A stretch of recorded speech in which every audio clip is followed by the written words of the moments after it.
11ನೇ ಅಂತಾರಾಷ್ಟ್ರೀಯ ಯೋಗ ದಿನಾಚರಣೆ ಅರಮನೆ ಆವರಣದಲ್ಲಿ ಯೋಗ ಪ್ರದರ್ಶನ.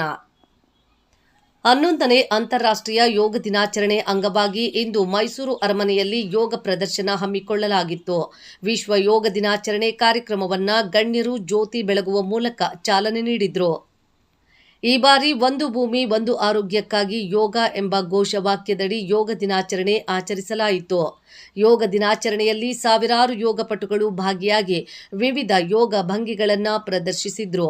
ಇದೇ ಮೊದಲ ಬಾರಿ ಅಂಧ ವಿದ್ಯಾರ್ಥಿಗಳು ವಿಶ್ವ ಯೋಗ ದಿನಾಚರಣೆಯಲ್ಲಿ ಭಾಗಿಯಾಗಿದ್ರು. ಹಲವು ಮಂದಿ ವಿದೇಶಿಗರು ಕೂಡ ಭಾಗಿಯಾಗಿದ್ರು. 3 ಬಾರಿ ಶಂಖನಾದ ಮೊಳಗಿಸುವ ಮೂಲಕ ಯೋಗಾಸನಕ್ಕೆ ಚಾಲನೆ ನೀಡಲಾಯಿತು. ಕಾರ್ಯಕ್ರಮದಲ್ಲಿ ಜಿಲ್ಲಾ ಉಸ್ತುವಾರಿ ಸಚಿವ ಡಾಕ್ಟರ್ ಎಚ್.ಸಿ. ಮಹದೇವಪ್ಪ, ಸಂಸದ ಯದುವೀರ್ ಕೃಷ್ಣದತ್ತ ಚಾಮರಾಜ ಒಡೆಯರ್, ಶಾಸಕ ಶ್ರೀವತ್ಸ, ಮೈಸೂರು ಜಿಲ್ಲಾಧಿಕಾರಿ ಲಕ್ಷ್ಮೀಕಾಂತ ರೆಡ್ಡಿ, ಜಿಲ್ಲಾ ಎಸ್ಪಿ ವಿಷ್ಣುವರ್ಧನ್, ನಗರ ಪೊಲೀಸ್ ಆಯುಕ್ತೆ ಸೀಮಾ ಲಾಟ್ಕರ್ ಸೇರಿದಂತೆ ಮತ್ತಿತರ ಮುಖಂಡರು ಭಾಗವಹಿಸಿದ್ರು. 1-0 ನಿಧಾನ ಕೈನ ಇಳಿಸಿ ಬಲಗಾಲನ ಕೆಳಗಡೆ ಬಿಡಿ. ಈಗ ಎಡಭಾಗದಿಂದ ಮಾಡೋಣ. ಎಡಗಾಲನ ಮಡಿಸಿ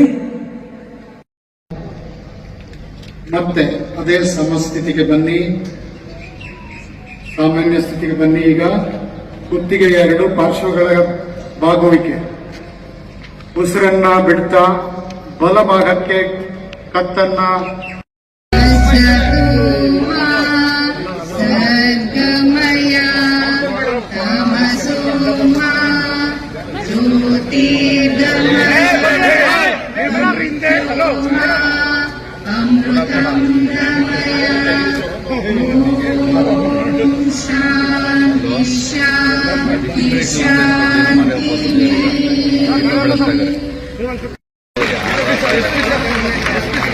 ಕಾರ್ಯಕ್ರಮವು ನಿರ್ವಿಘ್ನವಾಗಿ ನೆರವೇರಲಿ ಅಂತ ಹೇಳ್ತಾ ದೀಪ ಬೆಳಗುವುದರ ಮೂಲಕ ಕಾರ್ಯಕ್ರಮಕ್ಕೆ ಚಾಲನೆಯನ್ನ ಕೊಡ್ತಾ ಇರ್ತಕ್ಕಂತಹ ಎಲ್ಲ ಗಣ್ಯರಿಗೂ ಎಲ್ಲರ ಪರವಾಗಿ ಮೈಸೂರು ಕೊಡಗು ಲೋಕಸಭಾ ಕ್ಷೇತ್ರದ ಶಾಸಕರು, ಮಹಾರಾಜರು ಆಗಿರುವಂತಹ ಶ್ರೀ ಯದುವೀರ ಕೃಷ್ಣದತ್ತ ಚಾಮರಾಜ ಇಲ್ಲಿ ಉಪಸ್ಥಿತರಿರುವಂತಹ ಮಾನ್ಯ ಜಿಲ್ಲಾಧಿಕಾರಿಗಳು, ಜಿಲ್ಲಾ ಆಯುಷ್ ಸಮಿತಿ ಅಧ್ಯಕ್ಷರು, ಮೈಸೂರು ಅರಮನೆ ಮಂಡಳಿ ಅಧ್ಯಕ್ಷರು ಆಗಿರುವಂತಹ ಶ್ರೀ ಲಕ್ಷ್ಮೀಕಾಂತ್ ರೆಡ್ಡಿ ಸರ್, ಇವರನ್ನು ನಾನು ನಿಮ್ಮೆಲ್ಲರ ಪರವಾಗಿ, ಆಯುಷ್ ಇಲಾಖೆಯ ಪರವಾಗಿ ಹಾಗೂ ಭಾರತೀಯ ಭಾಷಾ ಸಂಸ್ಥೆಯ ಪರವಾಗಿ ಸ್ವಾಗತವನ್ನು ಕೋರ್ತಾ ಇದ್ದೇನೆ.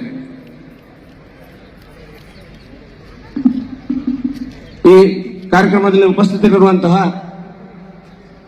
ಅಪರ ಜಿಲ್ಲಾಧಿಕಾರಿಗಳಾದಂತಹ ಡಾಕ್ಟರ್ ಶಿವರಾಜ್ ಇವರನ್ನು ನಾನು ಪರಂಪರೆಗೆ ಒಂದು ಬಹಳ ದೊಡ್ಡ ಭಾಗ